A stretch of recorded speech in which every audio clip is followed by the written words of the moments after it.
我解剖的异兽皆价值100万，然而我却无钱为重病的母亲医治，只因为我仅是一名普通打工者。那些价值不菲的器官皆归武者所有。就在我为此烦忧之时，竟意外开启了无限能力系统，获得了解剖可返现气血的能力，只需解剖异兽尸体便可获得气血点数，继而突破成为一名武者。此刻，一道系统面板显现在我的眼前，随着面板的出现，还有一股暖流自我的身体内部涌出，感受着身体内的力量，我惊诧万分。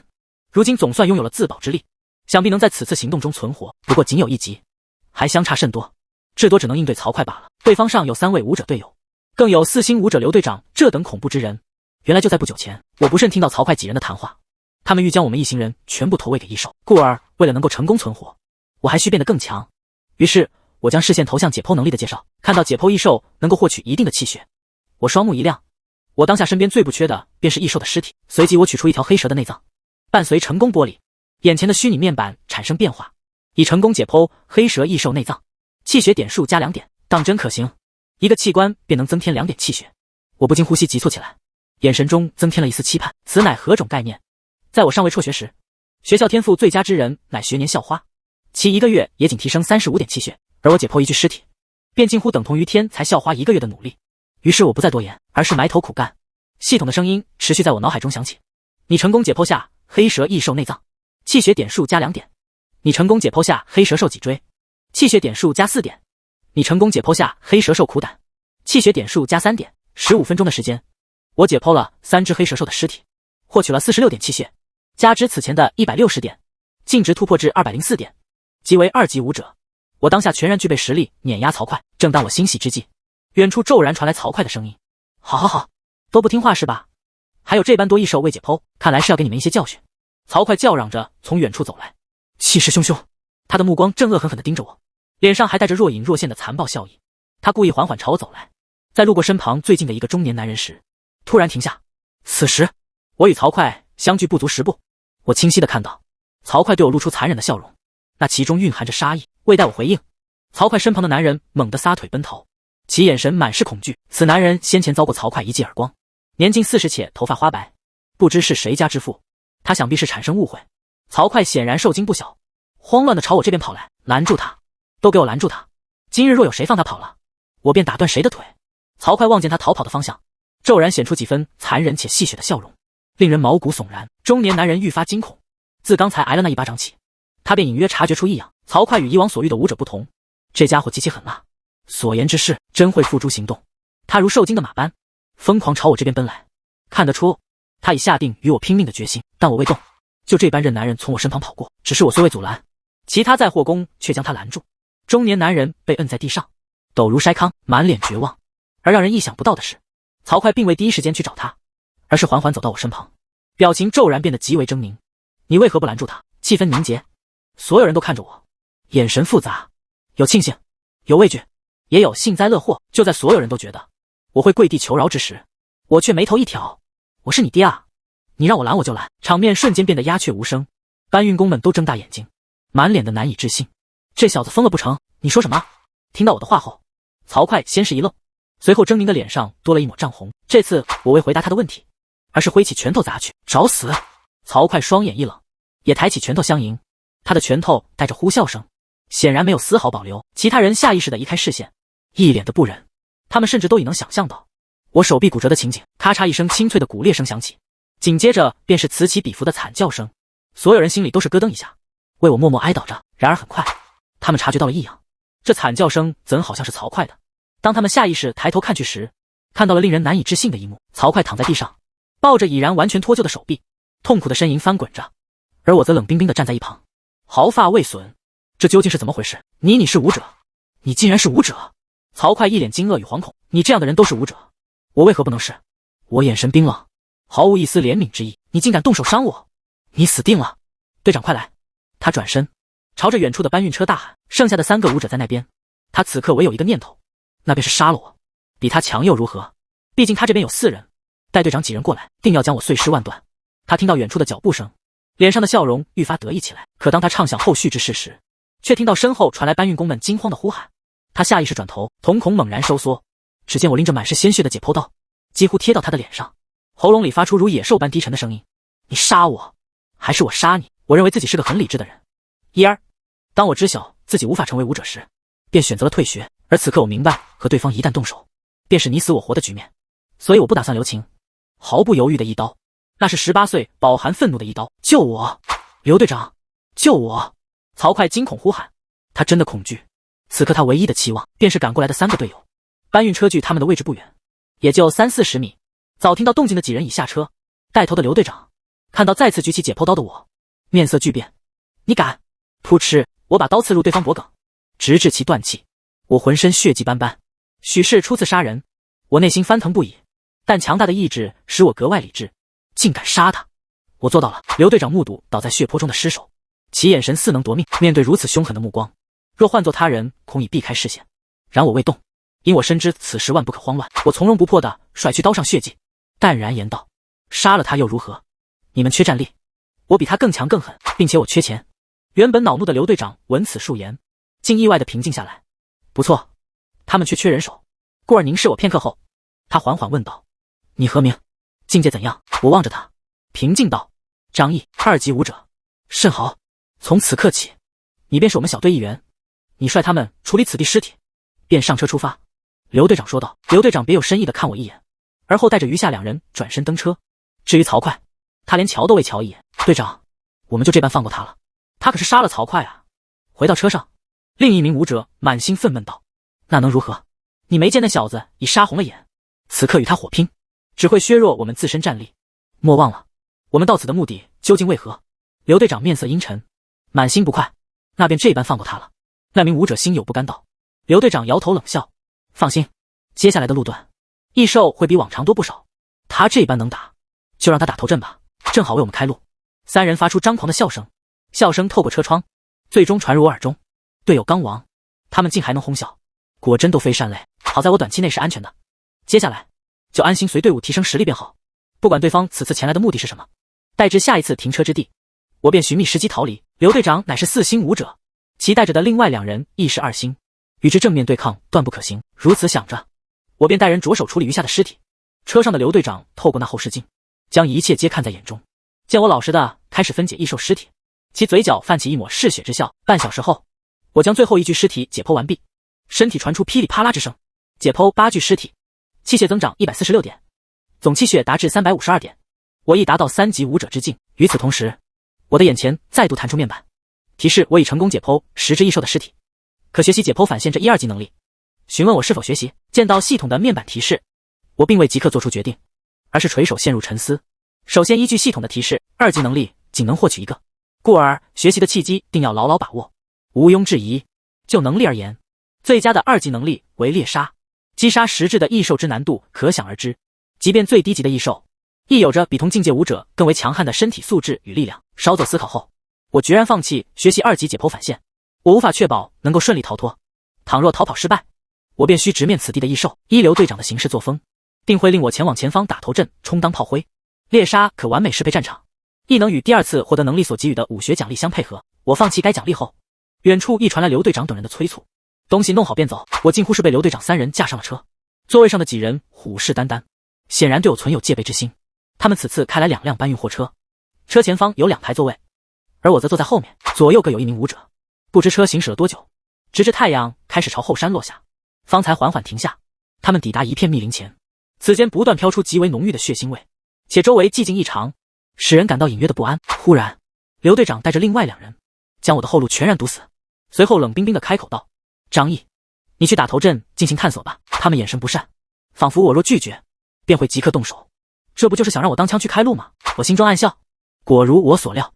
好，我去。几人将我逼进林子里，连把趁手武器都没给我。见我身影渐消，刘队长身旁的武者忽然道：老大，您说这小子真会死于异兽之手吗？这武者体态臃肿，其身后较为消瘦的武者抬手给了他1巴掌。你这不废话吗？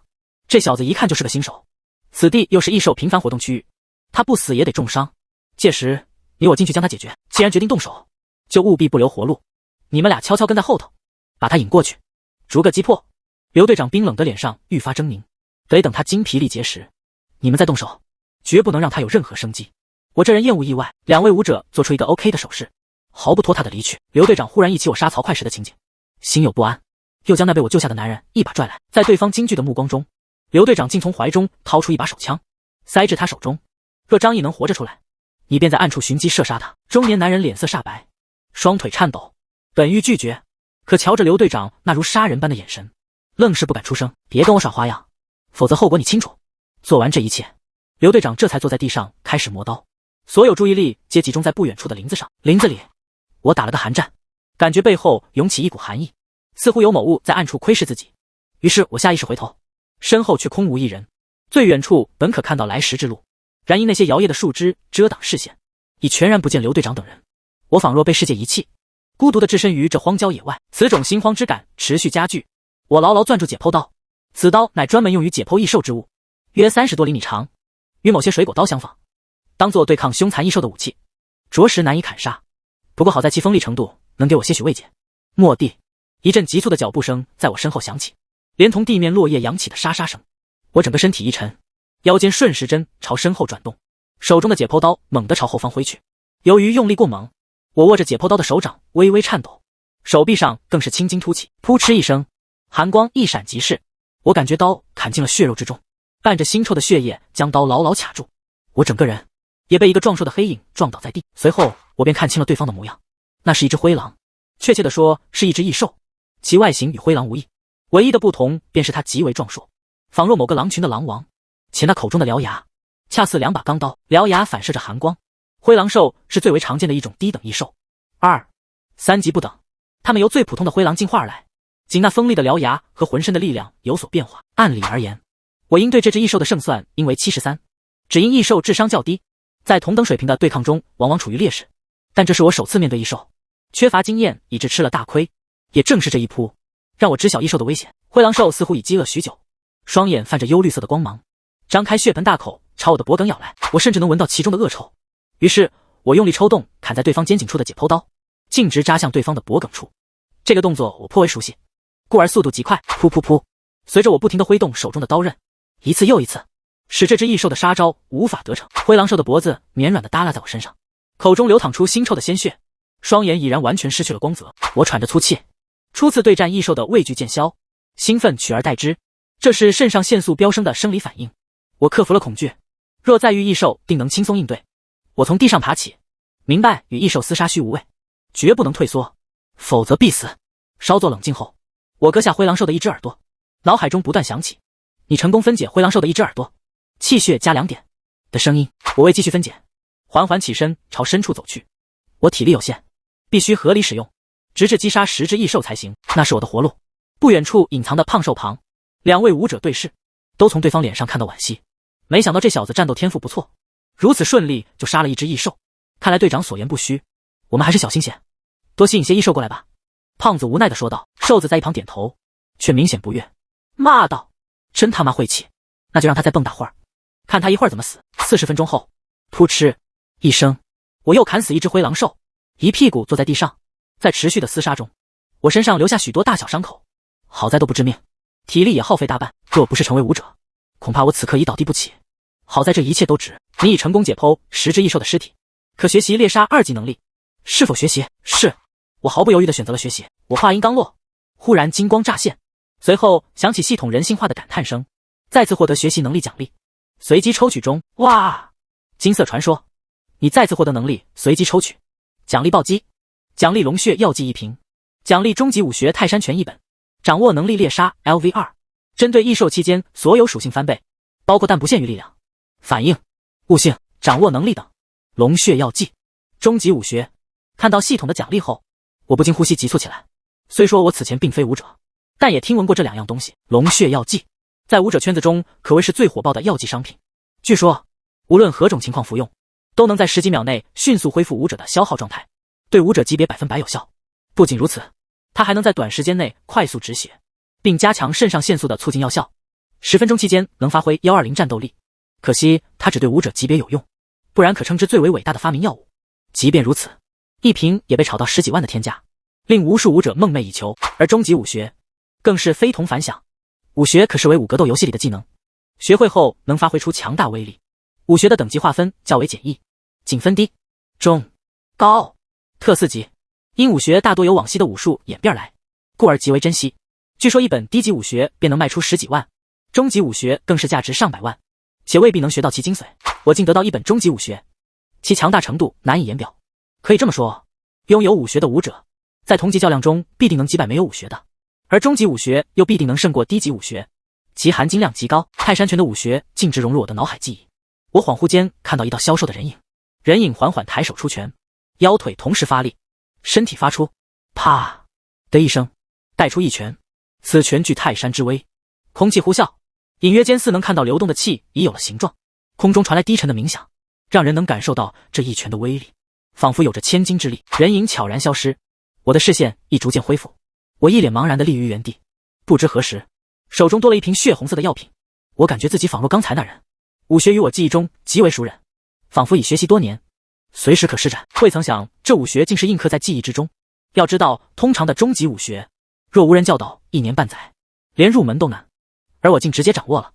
我又将目光投向手中的药剂，药瓶仅3-4厘米高，为透明玻璃材质，可清晰看到其中如血液般的药剂。我谨小慎微地将其放入口袋，娴熟地割下身边几只灰狼兽的耳朵。您成功分解灰狼兽的1只耳朵，气血加4点。您成功分解灰狼兽的1只耳朵，气血加6点，分解1翻倍。见状，我不禁兴奋起来，感觉全身都充满力量。如此看来，我很快便会拥有对付刘队长等人的实力了。不，我当下便有对付几人的实力。不过为求稳妥，我还是打算将眼前几具尸体分解，提升一些气血。现今针对异兽的分解，可获双倍加成提升。我有机会再升一级，毕竟我仅有1人，而要对付的武者有3位，双倍提升的速度颇为迅速。仅1具尸体，便能为我供给30左右的气血。3具尸体尚未完全分解完，我的气血便已冲破300点大关，晋升为3星武者。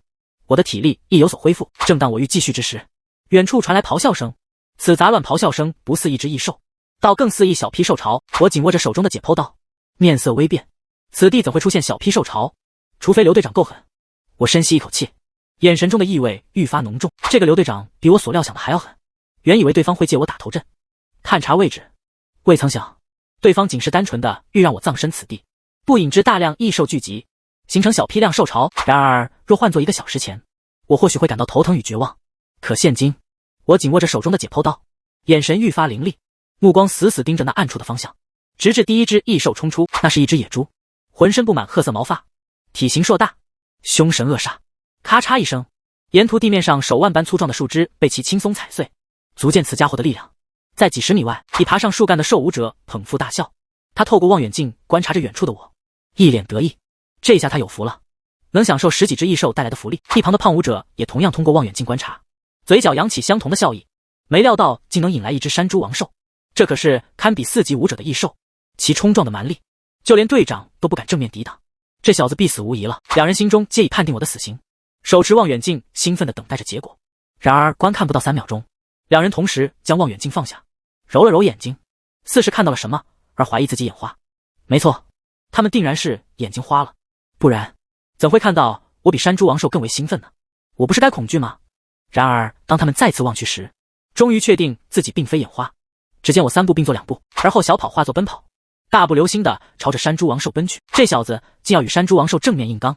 当这两人意识到此问题时，险些笑出声来。这岂不是自寻死路？难道真有人觉得自己能够和山猪王兽正面抗衡不成？不会吧！轰！低沉的声响仿若大炮，即便距离如此之远，两人依旧能隐约听到那低沉的轰鸣。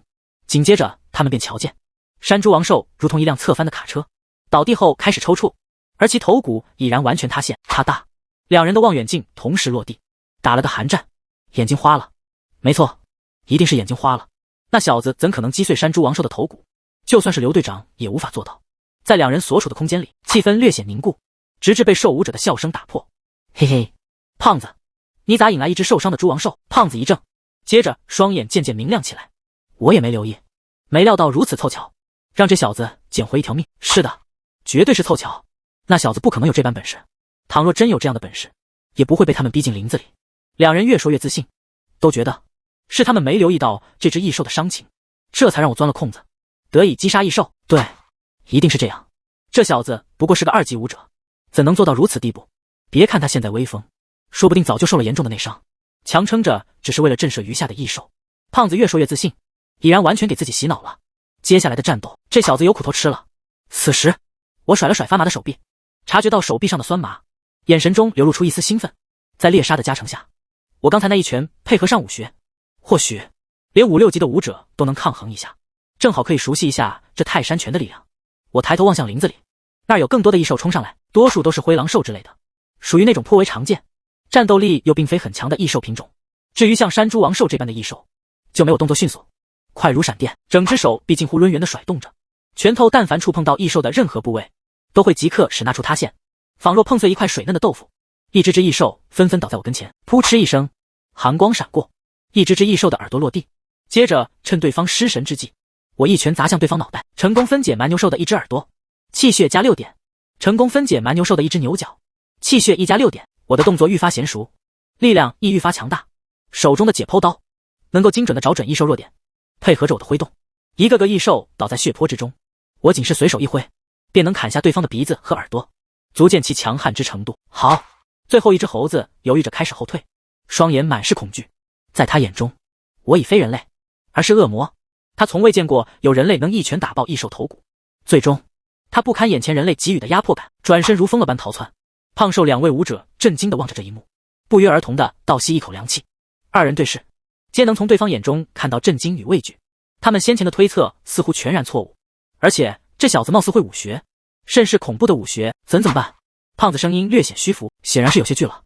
相较之下，瘦子则冷静许多。他在短暂沉默后，竟又笑了起来。怎么办？自然是对付他，这可是我们千载难逢的机会，一个能得到终极武学的机会。听到武学2字，胖武者一怔，随后脸色涨红，说话都不太顺畅。你的意思是？当然。瘦子一脸渴望与贪婪，他明显会武学，不然怎能对付如此多异兽？尤其是最开始那拳，能将山猪王兽的头骨击碎，那定然是武学，不单是武学，还是一门终极武学。听了他的分析，胖子的呼吸开始急促起来，眼神也变得贪婪。可是我们是他的对手吗？胖子终究性格有些怯懦，有些担忧的开口。若那小子真掌握如此武学，他们自然不可能是其对手，结果只会如当初的曹快一般。胖子，你仔细瞧瞧他当下的模样，此刻的他不单浑身伤痕累累，并且已然战斗许久，精神力与体力早已耗尽。莫说是你我联手，现今就算是曹快都能对付那小子，他的武学必定归我们。胖子一怔，朝不远处的我望去，果真衣衫褴褛，周身伤口渗着鲜血。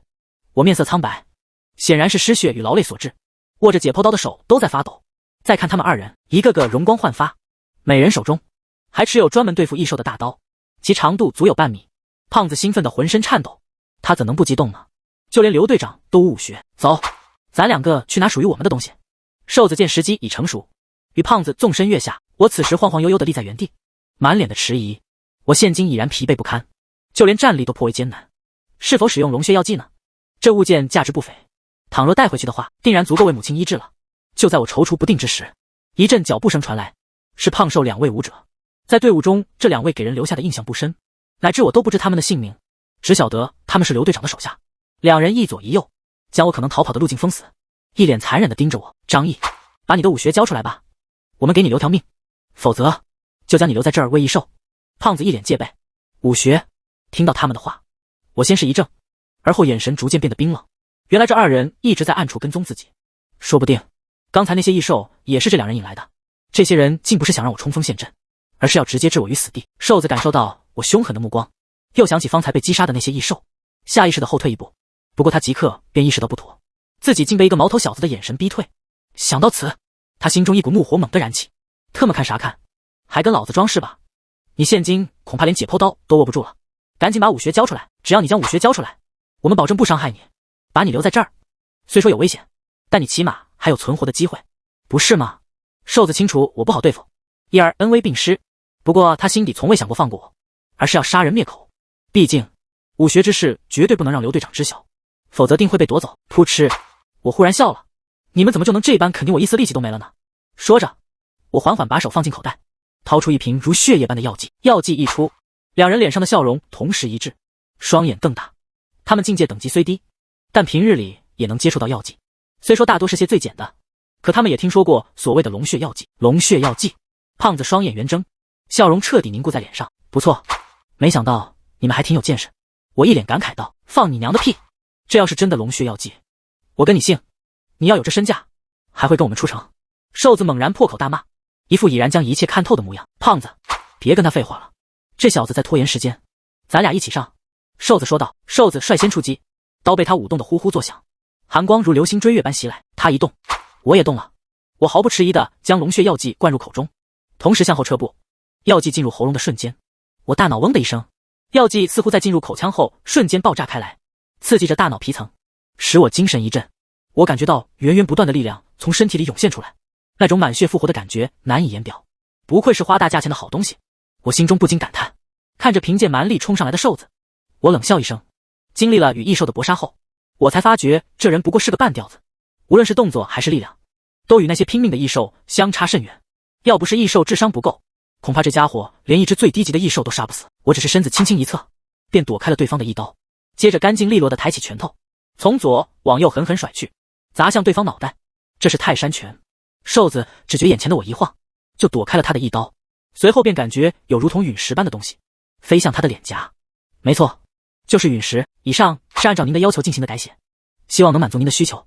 如您有其他问题或需要进一步的帮助，请随时告诉我。我的拳头挥动时伴有气流声，所经之处仿佛空气都被压缩，产生窒息感，且空气中传来低沉轰鸣。他下意识抬起右臂抵挡，在承受巨力的同时，传出骨头断裂的声响。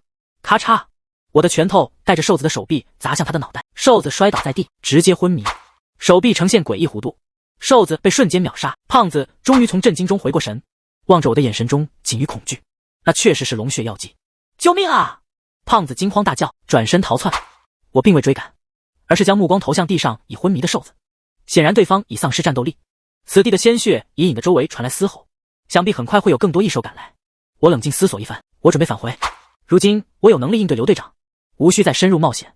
那在货车上尚有不少异兽尸体，抢回来后给母亲治病的钱便暂时足够。于是我活动了下筋骨，朝着来时方向往回走。是时候该和刘队长做个了断。林子入口，刘队长见胖瘦两位武者迟迟未从林子里走出，微微皱眉，这两个家伙怎如此慢？他连忙摇头，不可能，绝对不可能。那小子即便能应付一下，估计也是遍体鳞伤，精疲力竭，这般状态下绝不可能有对付那两个小子的实力。可既然如此，为何他的人还未回来？他很快不再思考这个问题，而是想到另一个问题，倘若这小子活下来呢？他闲暇时也会看小说，小说里的主角常有绝地求生且偏偏能活下来的，主角光环也不少见。操，对付我这事已是意外，再出现个例外也并非不可能。不，我先让他打头阵，再让胖子他们吸引更多异兽对付他。况且还有胖子和瘦子在后面，就算真走了狗屎运，恐怕现在也是气息奄奄。这样的状态绝对不会是我的对手。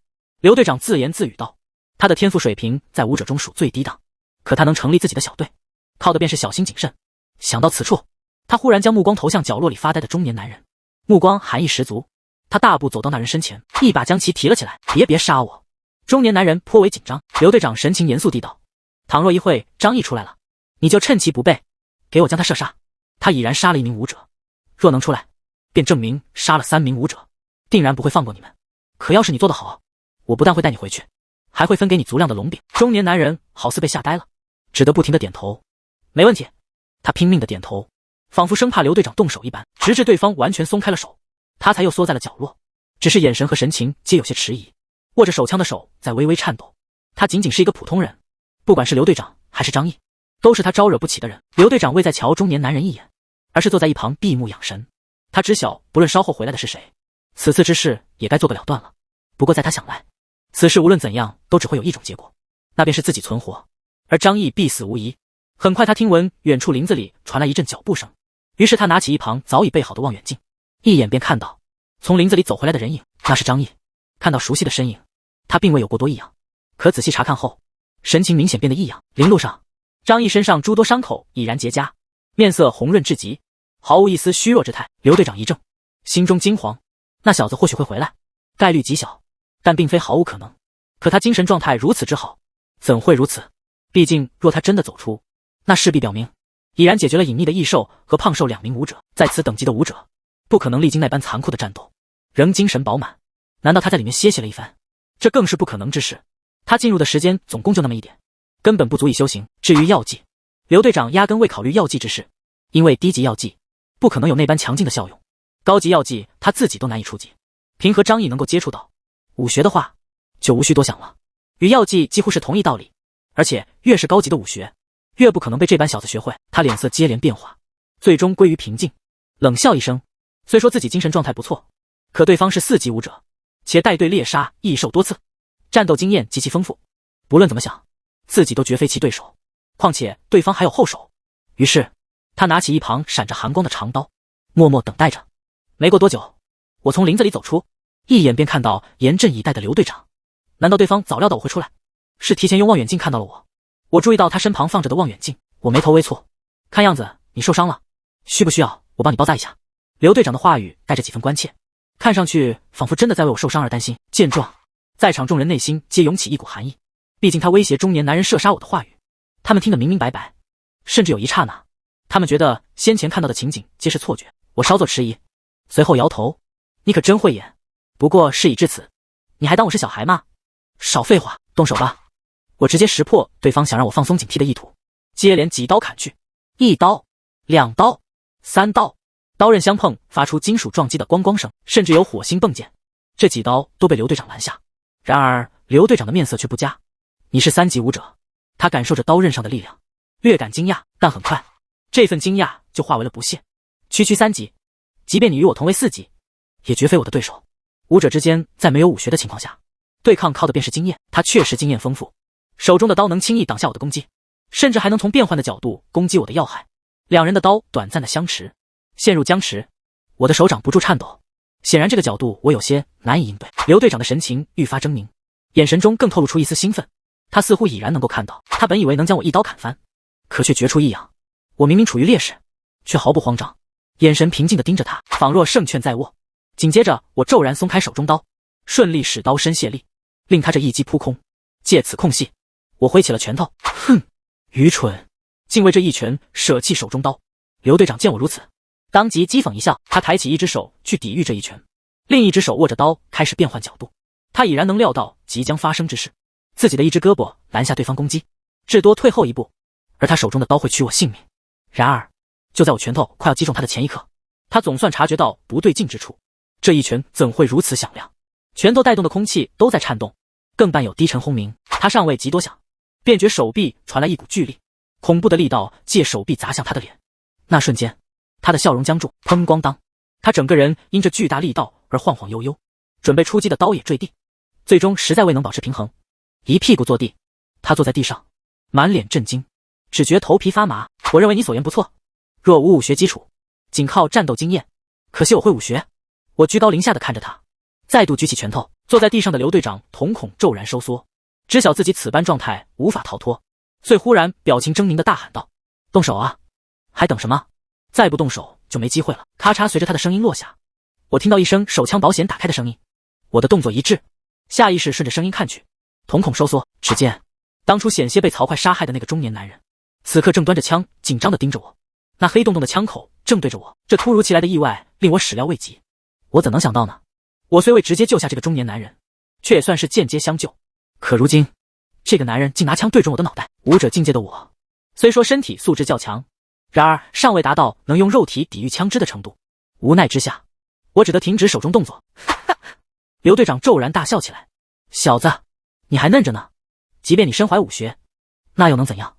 待你死后。我未搭理张狂的刘队长，而是看向那中年男人。我察觉到男人眼中满是恐惧与忐忑，并非那种必杀之意。见此情形，我略作迟疑，不过转瞬，我那停止的动作再度展开，猛地砸向刘队长那嚣张的面庞。呜！刘队长的笑声骤然停止，整个人的鼻子都凹陷下去。你敢！刘队长震惊的难以言喻，他未曾料到此时我竟敢动手，不过他即刻便反应过来，激进是扯破嗓子般的发出怒吼：开枪啊！砰！林子里一群飞禽惊起，枪响了，枪响了，但子弹却在刘队长身上开了个窟窿，这一枪打在他胸膛，鲜血如注般往外涌出。刘队长满脸的难以置信，嘴里不断淌着血，他怎样也没料到会是这般结局。我紧握着的拳头松了些许，手心已满是汗水。这虽是我预想的结果，可还是不禁有些后怕。没错，我早料到了此结果，因为中年男人别无选择，这里的搬运工皆是普通人，他们若想离开此地，必得有武者相助，这一点毋庸置疑。现今显而易见，我与刘队长只能存其一，而我此刻精力充沛，刘队长却躺地重伤，显然更易射杀，所以即便没有我当初帮中年男人那事，大概率我也不会遭枪杀。为什么？刘队长躺在地上，生命力急速消逝，他的眼神中满是不甘。不甘心就这般死去，还是死在我这新人手中。明明一切他都筹划妥当，最终却一场空。我冷漠地望着他，忽然发觉刘队长的眼神里透着一丝狰狞，这狰狞的力气来得极快，仿若一种拼死反击的模样。因而看到这眼神的瞬间，我便后退了一步，便是这一步让我懊悔万分。只见刘队长不知从腰间掏出个物件，接着似是捏了一下，嗡的一声低沉鸣响，从不远处的搬运车上发出，那仿若某种异兽的叫声，却是机械合成的，听来甚是刺耳，也让人毛骨悚然。你们一个都活不了。刘队长嘿嘿笑着，随后眼神中的光芒彻底消逝，直至完全不见，只是那眼神里始终透着不甘与愤怒。快关闭！我即刻抢过刘队长手中之物，发现是个操控开关，应是控制某种音响仪器的遥控。当我欲尝试关闭时，却发觉这东西已损坏。原本我还想质问一下刘队长，可却发现他已永远合上双眼。我再度冲向车子，于车内寻到音响设备，径直将其砸毁。上车！不想死的都给我上车！我朝下面的那些搬运工咆哮道。虽不知这音响有何作用，但直觉告知我定会引来麻烦，说不定与当初自己听到刘队长和曹快的谈话有关。众人这才如梦初醒，纷纷跑上载货车。我坐在驾驶位置上，刚准备踩油门，副驾驶的位置被打开，那位带枪的中年男人钻了进来，表情带着几分焦急。来不及了，现在我们走，必死无疑。他一上车便道出一个惊人消息。听了他的话，我眉头一皱。男人深吸一口气，瞧了一眼后视镜，随后解释道：这个声音我听过，是仓虎兽的声音。我听人说过，仓虎兽一般不会咆哮，一旦咆哮，便是在挑战同类，发出生死战斗的信号。姓刘的不会平白无故播放这段吼声，这附近定有一只仓虎兽。那仓虎兽有多恐怖，你应该有所耳闻。我们现在只能分头逃跑。听了他的话，我的大脑一片空白。仓虎兽我知晓，这只异兽，不应说我知晓，应当说这只异兽几乎人尽皆知，因为在大众熟知且最易接触到的异兽中，便是此兽。它乃武者级别顶尖的异兽，各项能力皆为最强，且极为残暴，每次现身皆会伤人，于武者境界层次中堪称死神般的存在。张武者，我知晓您很强，可即便您加上我手中之枪，面对此种异兽，存活之概率亦可说为零。当下唯一之机，便是我们各自分散行动，或乘车逃离。我微微蹙眉，而后摇头道：汽车不行，此异兽我亦有所耳闻，其确实会追踪，且锁定目标便不会罢休，还会将一切相关目标诛灭。现今唯一之法，便是兵分两路。我即刻下车，继而朝身后的搬运车高声大吼。那搬运车的司机听闻要兵分两路之言后，面色唰的一下便白了。若无与他们同行的武者，途中随便遇2-3只异兽阻拦车辆，他们便必死无疑，此非小概率之事。诸多大型异兽喜拦截，若不驱离，极易因撞击而致车辆损坏。我并未理会他的反应，而是第一时间回到自己车内。我仍未匆忙开车，而是在驾驶位开始找寻起来。没错，便是找东西。若我未记错，我当初偷听到的内容，刘队长等人便是来找这只仓虎兽的。这几人境界水平皆不高，至少无法对付一只正常的仓虎兽，故而他们定然有其他准备，不可能毫无作为。若能找到这些，或许生存几率能大幅提升。很快我便找到了2样东西，一个破旧的软甲，一个破旧的弓弩。没错，仅有这2样东西，且这2样东西每一样看上去皆如老古董一般，要非它们被精致的盒子与精美的布料包裹着，我还以为是何物呢。这是啥破烂玩意儿？我仔细的查看这2样东西，发觉它们虽显陈旧，然而做工却颇为精细，并且看不出是何种材料制成，并非普通的金属物质。略微迟疑了片刻，我把那陈旧的软甲穿在自己身上，穿的时候谨小慎微，唯恐稍有不慎就破碎了。出人意料的是，这东西尽管看上去脆弱不堪，但却极其坚固，就连有一处明显干裂的地方，也没有任何碎片掉落。另外那把弓弩整体橙褐色，配备着2支已经半生锈的弩箭，被我放置在身旁。把一切都准备妥当后，我这才发动了车子，打算出发。伴随着发动机的轰鸣声，我向着市区的方向驶去。看着眼前的废墟路段，我擦去额头上的汗水，期望一切都能顺遂吧。我们所处的位置抵达城市安全区，大概需要3个小时左右的车程。车上中年男人迟疑地看向我：当武者，你当时为何没有帮他抓住我？我正专心致志地开车，下意识地回应道：没什么特别的缘由，只因我父亲与你年纪相仿。当然最为关键的是，我知晓曹快并非善类，原本也是打算对付他的。中年男人露出恍然大悟的神情，但还是笑着说：我叫成功，打工地宫，张武者，你是我见到的第一个这般没架子的武者。我微微皱了皱眉，没有言语。我当下的心思都在怎样才能把车开快些上，毕竟那只仓虎兽不知何时就会现身。见我不说话，成功也一直没有再开口，只是车内的沉默并未持续太久，又一次被成功打破。他们一直跟着咱们，是张武者明的决定。成功盯着后视镜里的车辆，有些疑惑地说道：“跟着我们？”我一愣，赶忙抬头看向后视镜。刚才一直都在全心全意地开车，根本没留意后面的情况。现在一看，对方可不就是一直跟在我身后？这都开出10分钟了，对方丝毫没有分头行动的意思。车上有连着的对讲机，联系一下他们。我有些急切道：“时间紧迫，毕竟那只可怕的家伙随时都有可能跑出来攻击我们。”成功毫不拖沓，即刻拨通了电话。然而对方并未接听，对方不接，我面色一沉，猛踩一脚刹车，将后面的搬运车逼停，紧接着迅速下车奔至后方。这时那位司机正满心不安地看着我：“你们为何一直跟着我们？”我问道。听我这般询问，那司机顿时情绪激动起来：“张武者，我们不能独自开走，我们分开走，起码还有存活的可能。一车的人若在一起被追上，一个都别想跑。”那位司机被吓得不轻，可他紧接着又带着哭腔央求道：“张武哲，我晓得您是好人，您和刘队长他们不一样，您就带上我们吧。兴许那只异兽不会追杀我们，也说不定，那不过是从音响里放了一下咆哮声罢了。”我当即深吸一口气，让自己的情绪平复下来。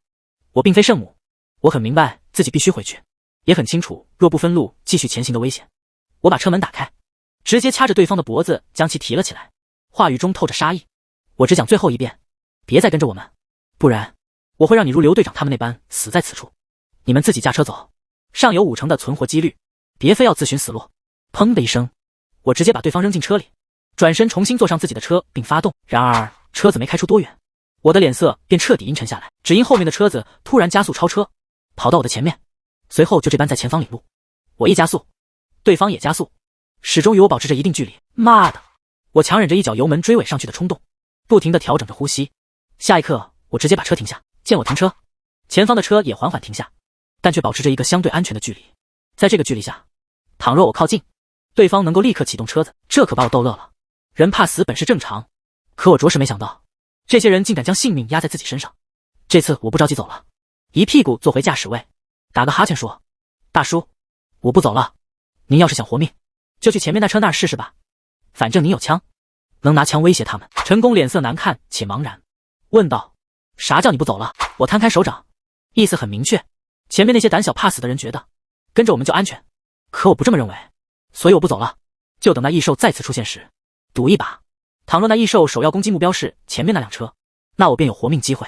当然，这样的风险极大。陈宫逐渐明白我的话，脸色变得苍白，说道：“你的意思是，我用枪威胁他们，跟着他们走，或许不会遇到异兽，而若我选择继续留在这儿，那就可能马上碰到异兽，直接死在这儿。”我打断他，打开车窗叹了口气，车内陷入沉默，两人都未言语，思索着自身处境。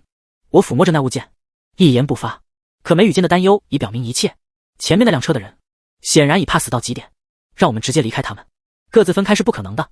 当下唯一的机会便是陈宫带枪过去，如此一来，陈宫他们有存活可能，我也有，不然真等苍虎兽出现，即便有逃跑机会，存活率也会大幅降低，毕竟是直接面对那恐怖家伙。只是他愿意吗？陈宫此时脸色不断变化，看得出他内心极为复杂与纠结。他不确定去前车生存几率大，还是跟着我的几率更大。终于，过了好一会儿，他似乎下定了某种决心，直接将手中子弹上膛，随后打开车门走了下去。见此情景的我也松了一口气，这对我而言是最佳结果。只要陈宫带枪过去，对方必定会离开，毕竟若不让陈宫靠近他们，他们就只能继续前行，这样他们便会失去我的车。所以只要陈宫过去了，一切问题都将得以解决。可当陈宫离前方的车愈发接近时，一声熟悉的咆哮骤然响起，此声正是苍虎兽发出的。我虽早有心理准备，却仍不可避免地惊出一身冷汗。那种残暴感绝非音响所能模拟，这绝对是一只会吃人的猛兽。前车发动机轰鸣，他们显然打算逃离。我也赶忙启动发动机，可随即又猛地踩住刹车，稳稳停住。是苍虎兽，它狠狠撞向前车，将其掀翻，拦住了前行之路。砰！那巨大的虎掌猛地拍在车门上，车门瞬间扭曲变形。我紧紧盯着这只猛兽，也总算看清了它恐怖的全貌。它的身躯将近3米，周身花纹彰显着王者风范，皮毛闪耀着光泽，头部毛发更为浓密，正呲着尖锐獠牙咆哮着。这他妈是剑齿虎吧？我忍不住吐槽，下意识就想掉头逃走，可随即意识到掉头也迟早会被追上，此举毫无意义，于是咬着牙拿起老旧弓弩。妈的，老子可是恐怖直立员，怕你！我嘴里骂着，从座位上站了起来。逃也是死，不如再拼死一搏。只是我境界不够，手中这弓弩或许是唯一的机会。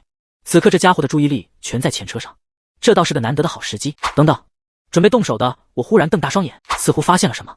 只见这家伙身上有大量血迹，苍虎兽的右腿及上方一片血红，那里的鲜血不断往外流淌，几乎将这条腿完全染红。前方小腹位置也有一些，看样子伤得很重。我恍然大悟，怪不得苍虎兽现在才来找我们，怪不得刘队长那几个家伙敢尝试击杀他，原来这家伙身负重伤。我之前就疑惑，如果刘队长他们的目标就是这只苍虎兽，怎会认为自己是对手？如今看来一切都有了答案。救命！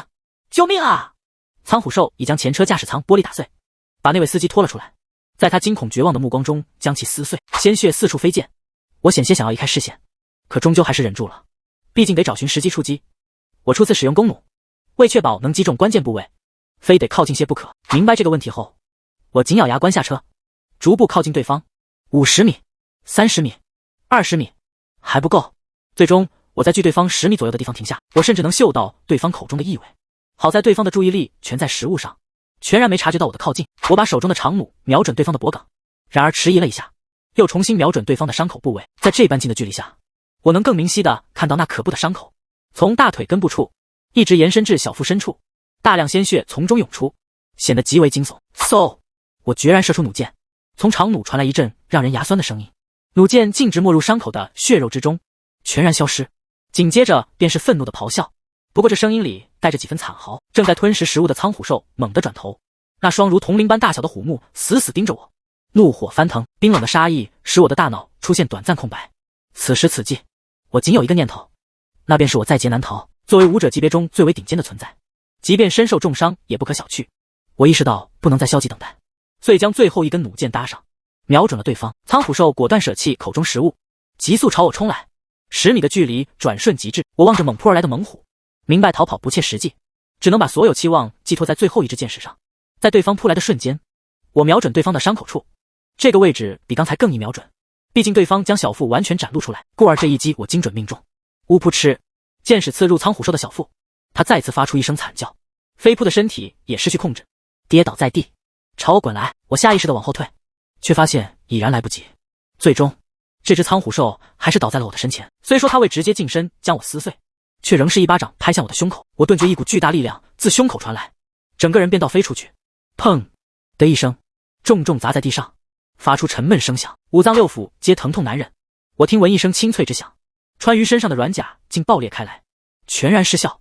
当下的我已然毫无任何对抗这只苍虎兽的办法。不过所幸的是，这只苍虎兽的生命力显然已开始消逝，先前的2支箭若不出意外，应当已将其内脏粉碎。我有此信心，我可是解剖过诸多匕首，大致的器官位置想必不会弄错。然而这苍虎兽忽然咆哮一声，仿若回光返照，身体大幅动作，好似有着使不完的力气，腹部的鲜血哗哗流淌而下，我感觉都快流尽了。可对方却依旧精力充沛地爬起，接着便朝我恼怒地冲了过来。我苦涩一笑，未料这家伙生命力如此顽强，明明伤势如此严重，竟还能行动，只需再坚持1分钟甚至10几秒，便有望获胜。然貌似已然来不及了。嘟嘟嘟！恰在此时，我身后骤然传来车鸣声，我猛地转头，望见飞驰而来的载货车，成功坐在驾驶位上，朝我咆哮道：“让开！”我在看到载货车飞来的瞬间，身体下意识地朝一侧翻滚。此刻那只苍虎兽距我不足5米，正猛扑而来，下一瞬便与飞驰而至的载货车重重撞击在一起，砰！车子瞬间受挤压变形，径直停于原地，而那只苍虎兽则被撞翻出去数米。这一回，他尝试许久都未能再起身，而是脑袋一歪，断了气。苍虎兽死了。成功，你没事吧？回过神的我，冲向已被挤扁的载货车，前车已然完全变形破碎，这般模样都未爆炸，我都觉是个奇迹。我手臂轻抬，尝试拉开些许空间，不停地呼喊着成功，成功，成功！你醒醒！成叔！我见有金属已穿透成功的身体，死死地将他挤在其中，慌慌张张的。成功听到我的呼唤后，缓缓抬起头，血液沾满其脸颊，虚弱的开口。他说话之际，鲜血自其口中不断流淌而出。别说话，你坚持住，我这就救你出来。我焦急万分，使足力气试图将他身旁的金属掰开，然而由于相互碰撞的冲击力过于强大，即便我身为武者，也无法撑开这整个空间。我心急如焚，我未曾料到成功并未趁乱逃离或躲避，而是在危急关头驾车救了我一命。我们虽仅相识数小时，我不愿这位大叔就此匆匆离世。为何帮我？成功突然开口，眼神已然开始变得灰暗。我不知为何又说了一遍那个答案。你与我父亲年纪相仿，你有孩子吗？想想你的孩子，别睡。陈宫笑了，笑得很牵强，那是因为他的身体已快支撑不住，胸口完全被洞穿，就算是武者在此也难逃一死。神仙降临也无济于事。他声音微弱，似乎是用尽最后一丝力气说道：你和我儿子年纪相仿，很像。他还欲言又止，最终眼神彻底暗淡下去。我察觉到他没了声音，拉着车子的手一松。成功死了。出城区死了不少人，成功是唯一让我内心有所触动的人。我呆立原地许久，不知过了多久，我才回过神来。前车传来嘈杂之声，车上原来还有几人幸存。然而当他们看到我时，每个人的眼神中都充满恐惧。他们很明白，若不是前车一直滞留不走，或许就不会遭到这只仓虎兽的袭击。车还能开吗？能。我们几个会修车，这车问题不大，最多20分钟我们就能出发。剩下的几人赶忙说道，生怕我动怒。好，那就20分钟后出发。我示意他们去修车，自己则走向仓虎兽的尸体。望着这庞大的尸体，我不禁感慨万千。这仓虎兽仅有7、8级武者的水平，便如此恐怖。他浑身是宝，能卖不少钱。没想到刘队长做了诸多努力，最后却让我占了便宜。我低下头开始解剖尸体，打算将值钱的东西全都取出来，自然也包括提升自身气血。你顺利分解仓虎兽的一只耳朵，气血增加14点。你顺利分解仓虎兽的内脏，气血增加18点。你顺利分解仓虎兽的虎心，气血增加22点。着实是武者境界当中的顶级异兽，其每一个器官所带来的气血都极为充裕。我的气血持续攀升，这使我愈发兴奋。当车子修好之际，我也顺利将整只仓虎兽的尸体完美拆分。我先前解剖的整只异兽最多仅有30点气血，而这只仓虎兽却足足有160多点。算上猎杀异兽额外给予的气血，再加之之前陆陆续续解剖的器官，我的气血净值突破至700点，达到7级武者。我体悟到身体内汹涌的力量，双目放光。历经此次之事，我领会到力量的关键所在。7级武者这般水准，面对仓虎兽毫无招架之力。我将那些值钱的器官装上车，而后与众人一同返程。天色逐步暗沉下来，我坐在副驾驶位置，望着远处渐次显现的城区，嘴角泛起一抹微笑。总算回来了。此刻手机也有了信号，因而我当即打开手机。随着信号恢复，2条信息涌入。看到信息内容后，我神情繁杂。第一条是父亲发来的消息，儿子，你不必焦急，爸的工资提前发放了。第二条是小梦的，张哥，阿姨的费用我已缴纳，你莫要着急，安全最为重要，期望你早日归来。小梦全名白梦，是我的青梅竹马，两人的关系自幼便颇为要好，感情深厚程度不言而喻。毕竟此次母亲出事，父亲对我隐瞒，是他告知于我。这次这趟冒险的工作也是他介绍的。我紧蹙着眉头，感觉有些头痛。我俩的关系使我无论如何都不愿相信对方会坑害自己，但事实就摆在眼前，我一时不知该如何应对。也许他确实不知详情，我试着为他辩解，接着又摇了摇头。我打算先前往医院瞧瞧，不管对方是有意加害自己，还是只是一场误会，只要去一趟便能知晓。车子缓缓驶入市区内，我们下车准备接受安全检查。所有从外界猎杀异兽的队伍归来，都需经历这一环节，旨在防止异兽进入城市。检查颇为简便，速度也快。只是我刚一下车，便瞧见一群人朝这边走来，他们身着统一制服，似乎是某个武者组织。而为首之人我居然认得，是白梦的父亲。这位为首的中年男子，看起来比同龄人显得年轻几岁，身着精致的战斗服，胸口处有一个特殊标志，那是宗师的标识。见到此人后，我的脸色即刻阴沉下来。他为何在此？看样子是特意在此等我。不，他们是在等尤队长。想到此推测，我紧握住手中的长刀，整个人全身的肌肉瞬间紧绷。难道真的是白梦所谓的这一切吗？我并未逃跑，毕竟在此位置也无法逃脱。不过我也无需逃跑，因为此处是城市区域，城市区域内武者不许内斗，此乃国家所定之规矩，这一点无人能够打破，谁都不行。很快一群人便将我围住，白军站在我面前，以一种审视的目光打量着我，那种眼神令人极为不适，仿佛是在看另一个世界的人。张毅，你竟然活下来了，还真是让人意外啊。我死死地盯着他，眼神冰冷。果然是你，为何要如此做？我往昔见到白军的次数极少，因我鲜少回家看望白梦。白梦与我自幼一同长大，小时候每次白梦提及白军时，都说他爸爸很忙，直至高中这2年，白军才突然回到本市，将白梦从老城区接到市中心。我也由此才有机会见过白军几次。我对这个人印象不佳，因为他与其他父亲及长辈皆不同，给人一种拒人于千里之外的高傲之感。但我万万没料到，就这样一个人竟会害我。为何听到我之言语后，白居骤然笑了，笑得颇具讥讽之意。无他缘由，不过此次之事乃一场意外，而至此意外之因，乃是你与小孟非同一世界之人，尔等凡俗之人，勿涉足武者之世界，否则随随便便一个误会，便可能取你性命，知晓否？晓得啦。嘿，我晓得。我忍不住破口大骂：你言何？闻我之言后，其身旁之武士闻之欲动手，数人皆抽出兵器，白军将他们阻拦下来，面色略显阴沉地望着我。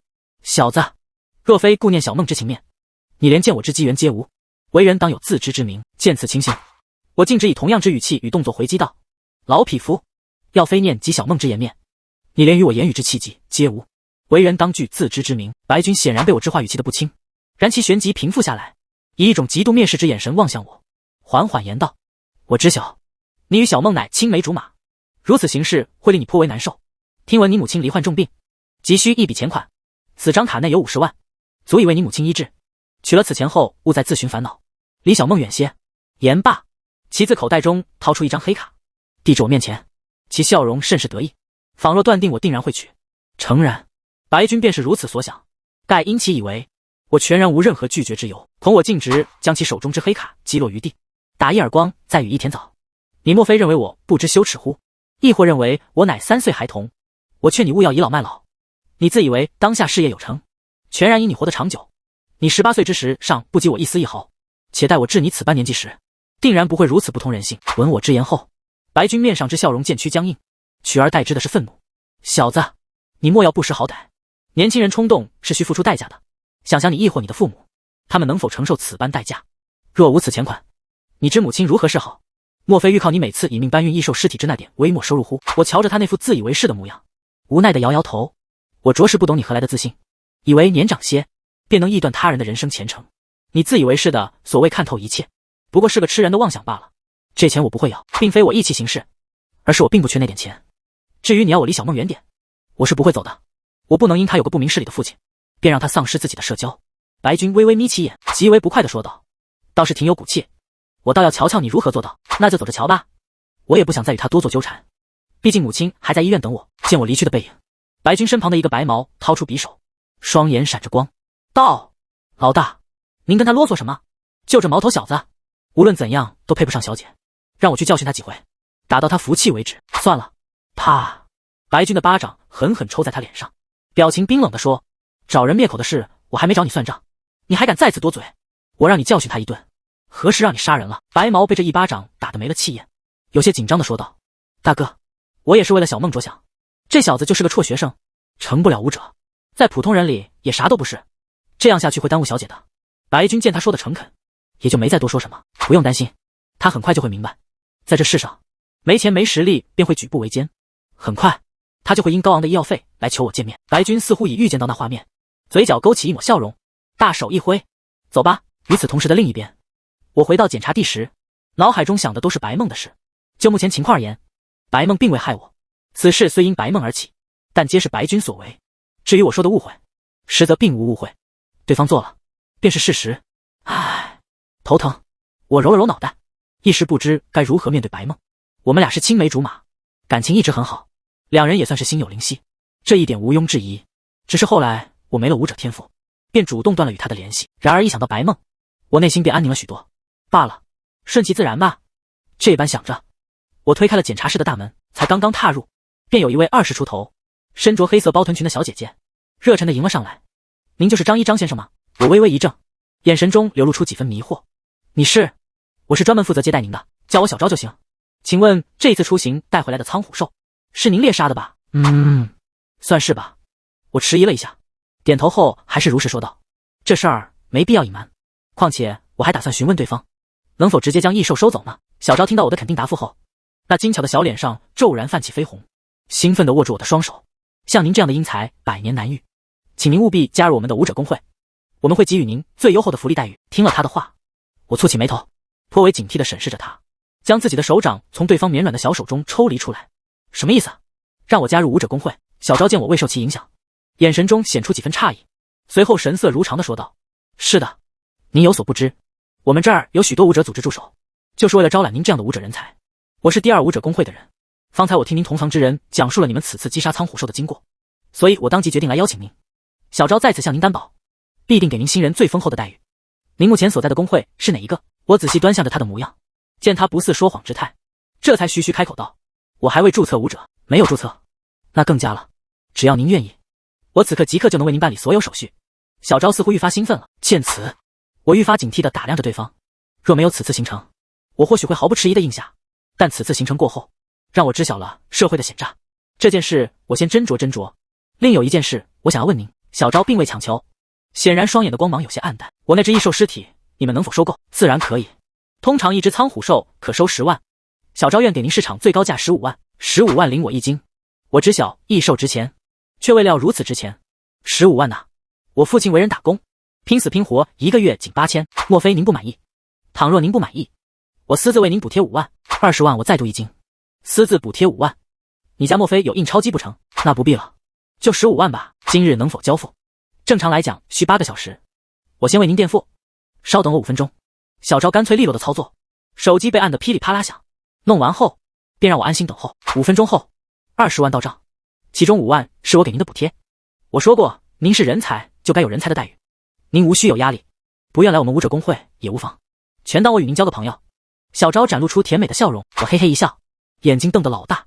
此刻我有一个想法，那便是这姑娘家里铁定有印钞机。我最终还是接纳了这份情谊，毕竟当下我急需用钱。至于舞者工会，我仍需慎重考虑。不过小昭倒也并不在意，甚至最后还亲自为我叫了辆专车，并送我上了车。张先生，倘若您何时想要加入我们，即刻给我打电话，24小时我去接您，必定给您最隆重的注册仪式。有事记得联系我呀。小昭的声音逐渐远去，我则带着钱赶赴天海市第一人民医院。